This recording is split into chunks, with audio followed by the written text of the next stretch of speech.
Allora ragazzi, oggi andiamo a vedere come si mettono a dimora le zampe dell'asparago. Innanzitutto, che sono le zampe dell'asparago? È l'apparato radicale di un asparago che viene acquistato al consorzio, al vivaio, ma anche prelevato da una vecchia asparagiaia, viene inserito nel terreno e da queste radici poi nasceranno su gli asparagi. Vi dico subito che l'asparago è una pianta poliennale, quindi dura molti anni, 7, 8, anche 10 se ben tenuta, e quindi cercate subito di pensare e dedicare un appezzamento di terra o del vostro orto o del vostro campo dove poi non andrete a fare i lavori negli anni successivi, in modo che finalmente anche voi avrete queste belle verdure fresche da raccogliere da febbraio fino a maggio anche nelle zone un po' più fresche.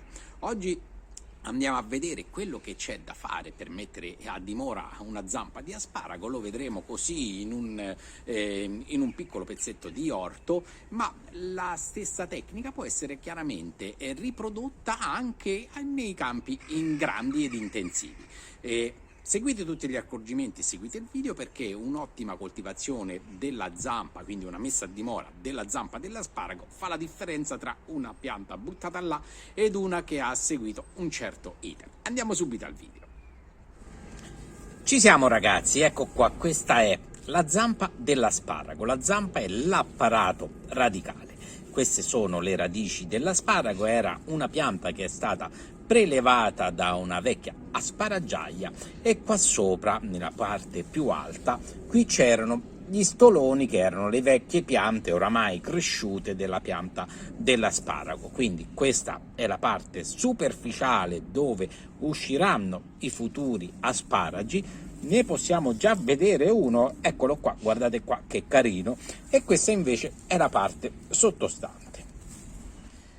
Quindi che occorre fare per andarla a mettere a dimora? Fare uno scavo, un solco, delle buche, adesso vediamo tutto quanto per filo e per segno, e posizionare la parte delle radici, questa parte qua, verso il fondo dello scavo e la parte superiore verso il cielo.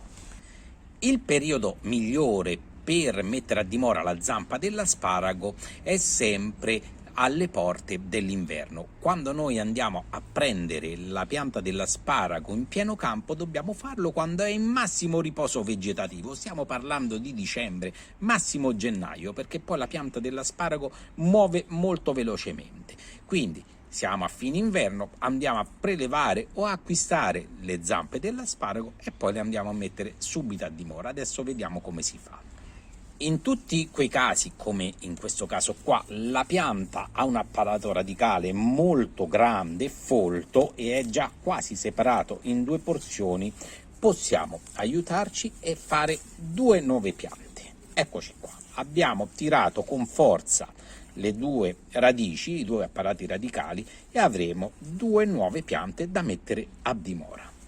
Prima della messa a dimora della zampa però facciamo un bel lavoretto di pulizia, un paio di forbici, e togliamo tutte quelle parti un po' secche, un po' rovinate, in modo che noi andiamo ad inserire una pianta bella pulita. Eccoci qua. Per prima cosa lavoriamo a fondo il terreno, 25-30 cm di profondità, sminuzziamolo bene, togliamo i sassi e le radici. Una volta fatto questo lavoro dobbiamo fare o un solco o delle buche per posizionare appunto all'interno la zampa dell'asparago.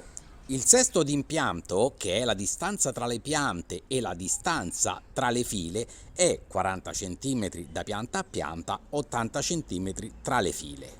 A questo punto inseriamo del buon fertilizzante a lenta cessione, va benissimo letame maturo, nel fondo dello scavo. Ora bisogna fertilizzare la pianta dell'asparago. Si fa così: si prende 1 kg di letame maturo, va bene di ovino oppure di bovino, e si miscela ad 1 kg di terra. Questa miscela si inserisce all'interno dello scavo, nella buca o nel solco, e sopra poi ci andiamo a posizionare la zampa dell'asparago.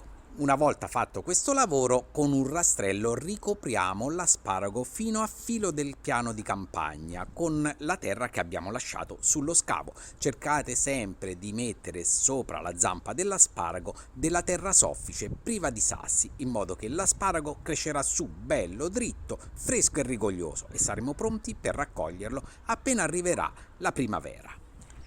A questo punto non dobbiamo far altro che aspettare che nascano sugli asparagi e li andremo a raccogliere. Non dobbiamo annaffiare, ci penseranno le piogge invernali a bagnare il terreno che accosterà alle radici. Per le operazioni successive, dalla raccolta alla seconda fertilizzazione al rincalzo, vi farò un video un po' più in là, in modo che avete tutta quanta la coltivazione completa, dalla A alla Z. Io per adesso vi ringrazio, vi saluto, un abbraccio a tutti, mi raccomando, sempre prodotti biologici. Ciao ragazzi!